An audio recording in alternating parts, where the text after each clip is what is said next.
Um, Good evening, ladies and gentlemen. First of all, thanks to Suresh and to Tenora for giving me this opportunity to present my book, uh, which was released recently and is available on Amazon and Flipkart.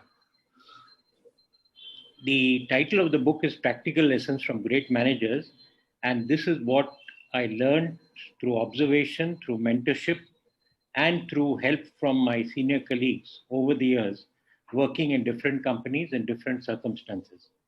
And I found them to be very interesting, and I would like to pass this on to the next generation.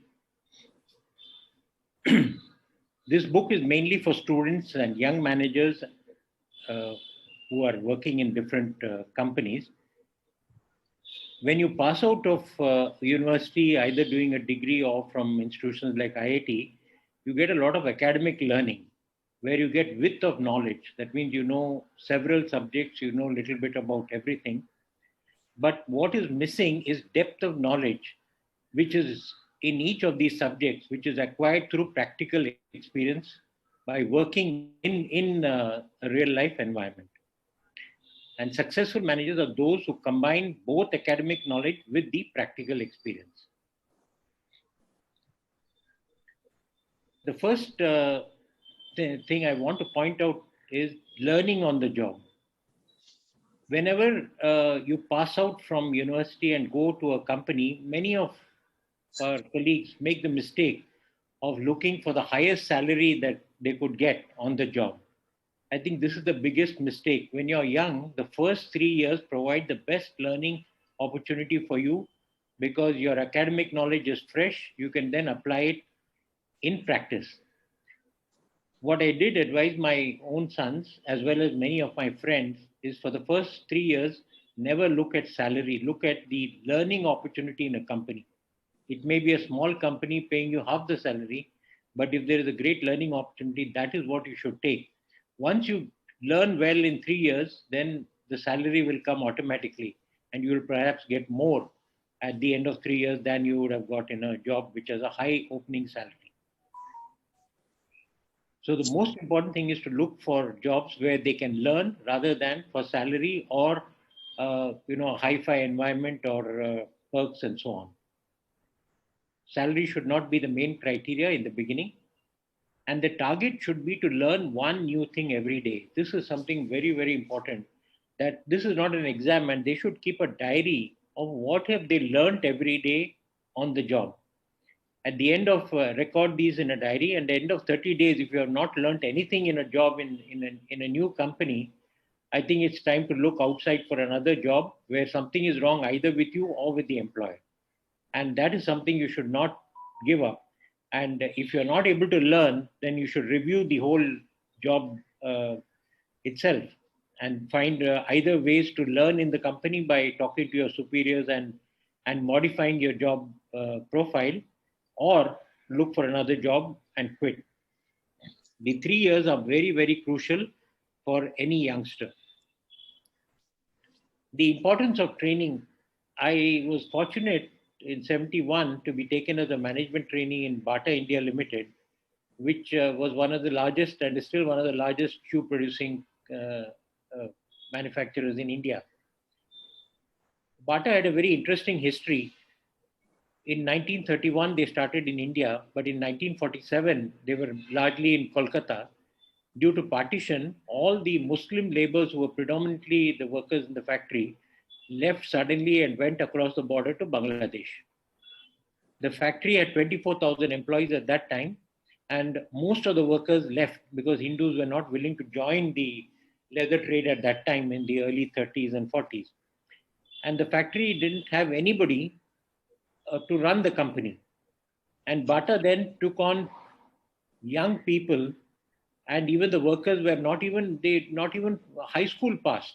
They had probably done 6th class or 7th class, and yet they trained them so well on the job. All they said was you should be hardworking, well built, in good health, and you should be able to see numbers and colors. That's all they wanted. And the job training was so good that the factory was up and running in a few couple of months, and they were doing exceedingly well, and then they went on up to the 90s and the 2000s. So the funny thing in BATA is that there are 93 companies like this worldwide with managers who did not even have school education. We all believe while education is important and essential, those who have missed out on school can still catch up with the rest of the world if they have an environment where the training is very good and intensive and repetitive over a number of years. The army, for example, perhaps an officer would do about 30 to 40 training courses over a career spreading 25 to 30 years. That is the sort of training that is required. So even people who did not get a good education can catch up if the training environment is very good. And unfortunately, what I do see in the last 15, 20 years, the importance of training has gone down in many companies because of the urgency to put everybody on the job. And repetitive training over the years to increase the knowledge has also gone down. In BATA, for example, they use color coding for stock. Today, you have very sophisticated computer systems to tell you age of the stock. Whereas I could walk into a BATA shop and looking at the labels, I would know it was for this year, last year, or the previous year. For example, if it was a BGR, so if blue was the current year color, the last year would be green and the previous year would be red. So 2-year-old stock, you tell somebody to pull out all the red label stocks, there would be 20, 30, 40 pairs, and then you would reduce the price and clear it and get rid of the stock. This is just an example of what color coding did without having to use very sophisticated systems. So the importance of training is very, very critical. And unfortunately, in India, not much emphasis is being paid to it right now. If you look at Lufthansa, they have one of the finest training manuals for every operation in Lufthansa. Whether it is a person operating a ticketing desk, or it's somebody who are doing flight operations, or somebody doing customer marketing and so on, they have manuals where almost every type of situation is envisaged and a solution given by experts in the manual. And if you study the manual and do well, then you can really perform exceedingly well. The other sad thing in India today is earlier, when you had training, you had a lot of exams to pass to make sure that you were able to understand the training and do well. Those exams have also reduced a lot now, and this is again sad for our industry. But you could do your own self-learning and compete against yourself. The next important thing is good communication. This is the key to growth, and communication must be simple and clear. Many of us who come from rural areas or in backgrounds which does not teach English in school are very diffident to speak in English. And this is again one of the problems, that they do not progress as fast as they could normally. I must tell you that today there are schools in London which are expensive, but diplomats go there, and it is called immersive learning. And in 14 days, they will speak in the language that you want, Spanish or German or whatever language. You cannot speak any other language, and you have to stay there. And within 14 days, they make sure that you are able to speak the language, at least on a working knowledge of the language that you want. So if somebody can do this in 14 days, therefore a person who does not know English can easily do it in 1 month or 2 months if he puts all the effort to learn the language and then overcome the problems. It is no use saying that I'll learn the language after 3 years. The first job should be to learn the language, then you're able to communicate well, and then you can progress on improving the knowledge of the English in the organization, and then carry on. I was also taught one of the things where my bosses was to review all communications before sending. Today, in times of email, we just write something and send it off. He used to always tell me that, look, when you write a mail, sit across the table and think you are the customer and how you would read the mail, and make sure that everything is communicated correctly. If this was followed, I think a lot of communication would be clear, and we were taught mainly to use simple words, telegraphic language without writing big essays, and yet be able to communicate well. For example, in the army, the Jawans are again not very highly educated. Most of them are just high school pass.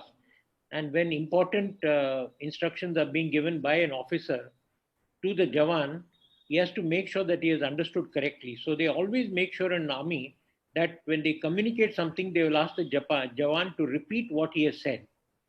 And unless that is done, they are not sure that he has understood everything. And not understanding can be very serious for a Jawan because he might fire on the wrong side if he did not understand the communication well. Again, when you make presentations, I have seen even now in 2 years, 3 years ago, in my own office, I used to have young managers prepare data and so on without a header in a slide. When I was in BATA in those days, if I did something like that, they would simply tear up the paper and say, go and make a proper presentation. It's headers and slides are important to ensure the focus of what you want to say on the slide.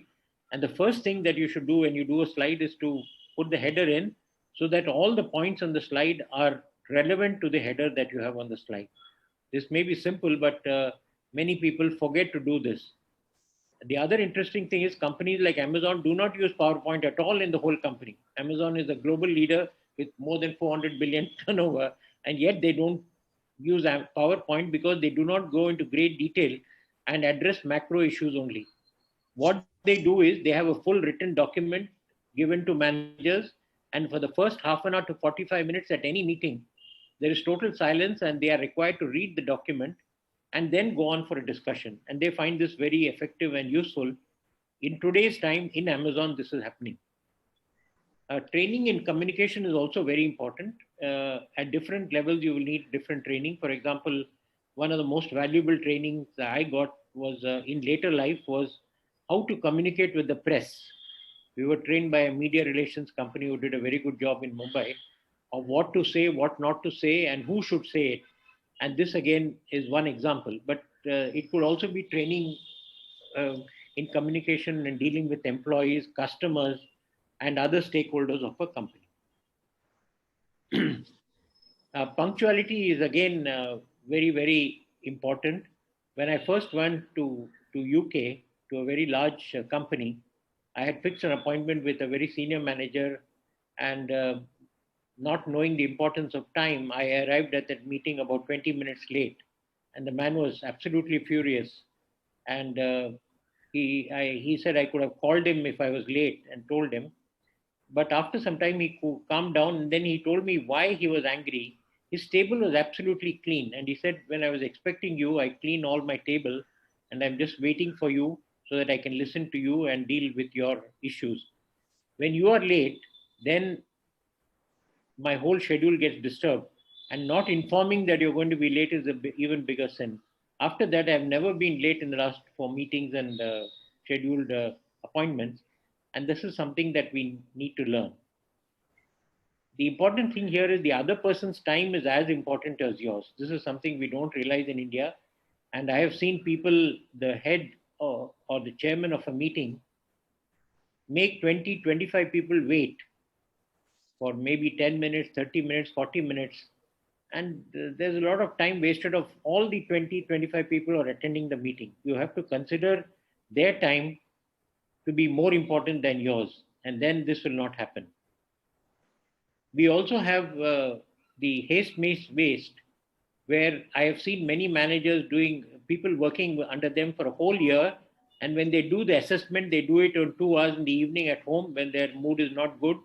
And they write anything they want. And the whole assessment is done in 15, 20 minutes for 10 people. This happens even today. This is a terrible way. And therefore, one of the things that I personally learned was when we had to do assessments, I would take 15 days and perhaps do only one a day at night at home without any disturbance. So that we are fair to the employee to write down what he did well, what he did not do well, and not be unfair by doing it all in 10 minutes. And more important, to communicate the assessments to the employee. I would not do more than one a day and make sure that it was finished on time, but yet giving sufficient time to do the assessment honestly and sincerely. The other thing is to learn how to plan for punctuality. We need to be in Germany. If you go there, they're always there 5 minutes before time. The Japanese are similar. They are also always there 5 minutes before time. And you cannot make excuses that this happened or that happened. A very interesting thing I would like to point out that when Rajiv Gandhi was the Prime Minister, he had a very important meeting. And one of the joint secretaries who was a key member of that meeting, he didn't turn up on time. He was late by about 15 minutes. So when he arrived, he was a joint secretary, IAS officer. And when he arrived at the meeting, Rajiv Gandhi was very furious. And this gentleman was apologetic and he said, look, I come by public bus and the bus system is so bad that I could not make it on time. There was too much delay in the bus. But thanks to the leadership of Rajiv Gandhi, from that day onwards, he says all joint secretaries and above, government will provide car from their residence to the office to make sure that they are on time. And this happened the next day. And from that day, all joint secretaries and above are provided a car to come from their house to the office and back. But it also shows the leadership quality of Rajiv Gandhi at that time to address an issue. Integrity is again very important quality to succeed. And here we must set our own standards and stick to them. This is a very complex issue because how honest can you be or how dishonest can you be? So you have to face different circumstances, whether it's bribing a policeman or a traffic inspector or paying a bribe for a license and so on. I always used to tell my colleagues that bribing is the worst thing that you can do, because if you get into this habit with any company, Tata, they were very strict, and BATA was also very strict. There was no question of giving bribes to anybody. The problem in giving bribes is that if you get involved in that operation, I used to tell my colleagues, be sure that after 3 months or 4 months, the company will suspect that you pocketed part of that money and never gave it to the next man. And you will be considered dishonest because there is no evidence of what you gave to the next person. So the best is never to get involved in these sort of activities and be very strict about it, saying that I would rather lose the job than get into all this money handling business that companies may push you to do there. The interesting thing here is that Tata's about more than 20 years ago, 25 years ago, I think, if I'm right, they were the first company in India to set up a written document called the Tata Code of Conduct. It has about 4 pages of documentation of what you can do, what you cannot do. For example, can you accept a gift? And if so, a gift can be how many dollars? The US Embassy in Consul General in Chennai, they cannot accept a gift more than $30. So BATA wrote many of these things down in writing, what you can accept, what you cannot accept, and what you need to declare to the company as part of the code of conduct. And this was a very interesting document, very difficult to write, but they wrote it, and that helped a lot of managers to understand and then make sure that they followed the code of conduct. And not following the code of conduct also meant that you would be dismissed from the job if you were found guilty. The other important thing is today we have cases of sexual harassment and other types of problems. The sad thing is that preemptive action needs to be taken by managers before a crisis, rather than let the crisis go to the end and then you sack a person. When you see some basic evidence of the beginnings of sexual harassment, the simple thing that a manager can do is to make sure that the two people are in two separate departments and very far away from each other, so interaction is reduced. And you can take preventive action to solve the problem at an early stage. Unfortunately, managers are not brave enough to see this, tend to ignore it, not take it seriously, and then it becomes very serious and then a crisis, and then somebody is asked to leave and punishment is given, which is unfortunate. In those days, we didn't have any of these problems, and the Tata culture was very strong not to encourage anything. And it was clear that if you did so, you would lose your job next day and nobody would be able to save you. Managers must constantly test integrity of subordinates before trusting them completely. This is again very important. When you get a new man, I've seen in many companies, they just trust him absolutely, give everything to him like a mother-in-law giving the keys to the house to the daughter-in-law. There's nothing wrong in that, but you must make sure that they're able to perform well. So managers tend to, you must test the integrity of a subordinate over various incidents in a period of 1 year, 1 to 2 years at least. And when you're sure that the person is good, then you can, trust the person, then go ahead. But you cannot implicitly trust somebody from day one without knowing the background of the person. And now coming to managerial skills, here is a very interesting thing which I saw in BATA during my training days. They had what is a book called a passport to promotion. It was exactly like a passport. So whenever you were promoted, your manager would call you and give you this passport to promotion, which listed all your strengths there, and also the requirements of the next level that you might wish to go in a few years' time. It would say these are your strengths and these are the requirements for the next level job that you might want to take up in a few years. And therefore, what is missing is easily identified, and it is for you to take opportunities to learn either through training, a request for training schemes, or when somebody goes on leave, you deputize for the person, learn, and so on, so that you're not caught by surprise. And many organizations, this happens because people work for 3-4 years and expect a promotion on the same job. Normally, a promotion is never given for the same job. It is always for higher responsibilities with a larger number of people and different types of jobs. So if you had this passport to promotion very clearly identified, the employee also could be self-motivated to learn the skills required. And if he didn't learn it, he wouldn't also press you for a promotion. That was very clear. This is a very interesting thing that I learned from BATA, and they use it in all their organizations across the world. Acquire multiple skills in early years. This is again very important. When I was during my training period, I was doing an assignment in the accounts department, which was important. But then the finance manager told me to take up another accounting job, and I was not very happy about it because I was a marketing trainee. And then he called me and he said, "Look, you are missing a great opportunity of learning a skill free of cost. Tomorrow, when you become the boss, you'll need these skills and you will have no experience and you'll miss out. If you don't volunteer to do it, I'll put somebody else on the job, but then you will lose an opportunity." So whenever some opportunity comes, never look upon it as a pain in the neck. But if you can add to your skill, take those opportunities to learn and acquire multiple skills so that you could progress very well in the future. In somewhere around 1983, when I was with Tata, I was head of marketing, and we had more orders than what we could produce at that time for export, far more orders than what we could produce.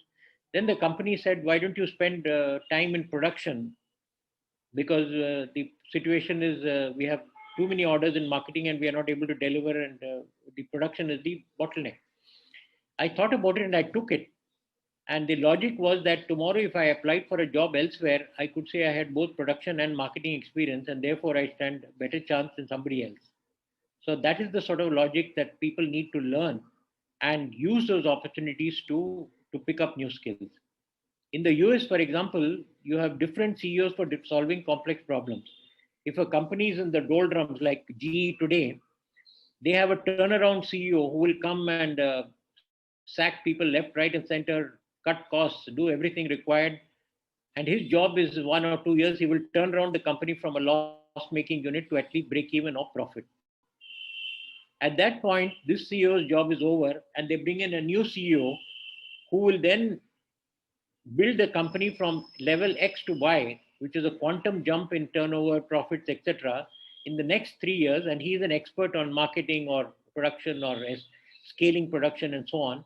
And then he is paid a very high salary to scale up production. Now, once he's scaled up, the company is stable and is running well and so on.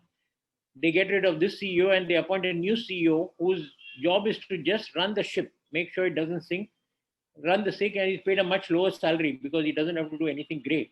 He has to just make sure that there is no major hiccup and the company runs well. So they have three types of CEOs over 5-6 years. Many times this has happened in the US. We don't do it in India, but that's the way the US market works there. And it's for us to learn these skills and be an expert in some field at least. So they have a CEO for restructuring and downsizing, for quick growth, for running a stable company. And then the whole idea is to acquire multiple skills. The next point is about leadership, which I mentioned in one of the chapters. you need to develop leadership qualities from the beginning. One example I gave you was Rajiv Gandhi about that decision that he took. That was a very monumental decision, very difficult otherwise. But when I was in BATA, we used to have the managing director used to come for farewell functions even for junior officers, and that was the tradition. And their feeling was a person has worked for 30 years. The least you can do is spend half an hour with him before on the last day. So one day I was a trainee at that time, and there was this gentleman who had retired. And after tea, the managing director asked him what he was planning to do. So he said, "No, I can't. I don't have any job, and I'm just going to be retired at home. But sir, I have a problem. Can you please help me?" So he says, "I don't have any other means to survive. Only my retirement benefits, my gratuity and other benefits. And nowadays it takes a long time for the company to pay this amount. So I don't know what I'm going to do, eat for next month. So if you can do something to help me, it would be very nice, and I could carry on with my life." The Englishman who is the managing director, he just nodded. He said, "Okay, I'll look into it." I thought he would just forget about it like many of us and do nothing. But next morning at 9 o'clock, he issued a message to the CEO of the CFO of the company that in future, if you want me to be present at any farewell function, call me only if I can hand over the final check to the employee. If this is not possible, don't call me at all for any retirement function. From that day, BATA made sure that on the retirement day, all money was paid to the employee at the farewell function itself. So that is really leadership quality. It may be a simple decision, it may be a complex decision. You have recently a Tata Steel. They announced that any COVID employee who died during the COVID period would be paid his full leadership, full salary up to the time of retirement. That is really again an example of great leadership quality of taking care of your employees and doing some things which others have not even thought of doing. That is the important thing. Another leadership quality which I saw with Mr. Palkiwala and Mr. Mulgaonkar and other great leaders in Tata was, as a director, they used to say, you should not lose your temper, otherwise you cannot become a director. They could take the toughest decision with a smile without losing their temper, because if you lose your temper, you're not in control of yourself, and you're not able to say the right things to the person and not convey the message in the true spirit of what is to be done. So that is again a leadership quality that you need to develop and lead from the front. So this is again very important. In many crisis, managers tend to run away or stay away, and they don't want to get their hands dirty. If you have a problem on the shop floor, in Maruti, for example, if a worker presses a red button, the entire management team has to come down to the shop floor in 5 minutes and solve the problem, and the worker can stop the line. So here again, you must be there in front to understand the problem, solve the problem, rather than just sit in an office. Today, everybody sits behind a computer and thinks the world can be solved. No, it cannot be done. You have to come to the shop floor, see the problem, and solve it in the quickest possible time, and make sure that the same problem does not get repeated. Maruti is an excellent example of leading from the front, where managers, if they don't turn up on the shop floor at that time of crisis, they would lose their job. You look at the army here again, very good lesson. A Jawan trusts his entire life with his captain or major who leads his regiment. He does whatever the boss says, and his life is at stake. So unless the captain or the major who's leading the regiment has that leadership quality of taking care of his people and taking the right decisions to ensure their safety, their survival, and the success of the operation, along with his own life, it is very difficult for him to succeed. And this is something that is imbibed for a very, very long time in the army from the day they start their training. This is something that we need to learn. I come to another important thing of mentorship. When I was in IIT, we used to say that half the learning came from the teachers in the classroom, and 50% of the learning was for interaction from your own classmates outside the classroom.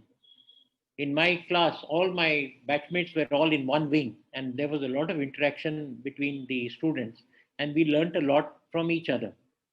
we also learn from the professors, but the learning also from colleagues was equally important.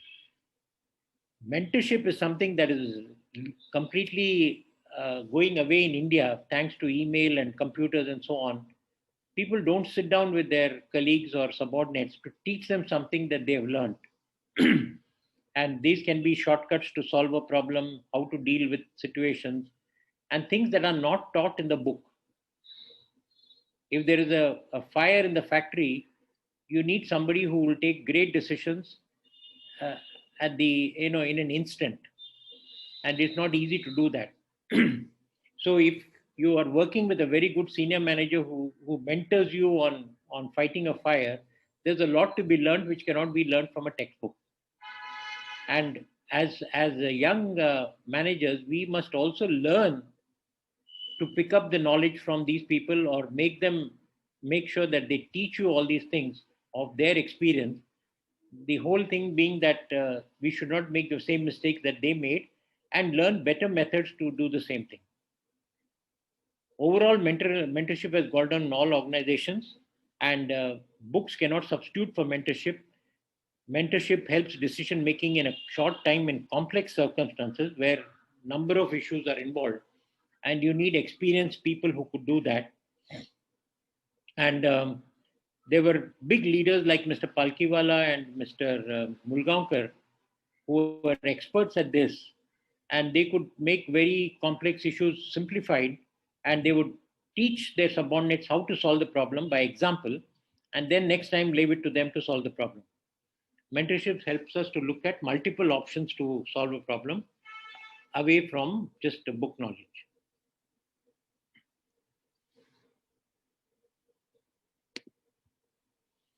Innovation is another thing, and changing the way we do business is essential today.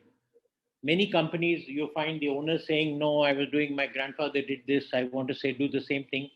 I think the basic principle may be okay, but if you don't change the way we do business, your business will not survive over time. And it is not enough to say I'm doing enough innovation and changing. You need to document at the beginning of the year what you plan to do in changing the business or innovation, and what have you achieved at the end of the year. Like any review, innovation and changing the way you do business reviews are also required. And improvements and innovation are very different. Many people confuse the small improvements as innovation. That's not true. When you have small improvements, is very good. They do make some difference, but multiple small improvements lead to great innovation and breakthrough results that are possible in a company. Continuous improvements can lead to breakthrough innovation. For example, 3M, when they discovered all these adhesives and so on, which are temporary adhesives, it was a innovation that they got from one of their employees in their labs. And even today, you look at companies like Nokia. Nokia started as a rubber company and then innovated into telecom. They went into at least 10 types of businesses in the last 30, 40 years. They changed with the times, and they are still doing well, and they innovated. Look at an Indian company like IRCTC.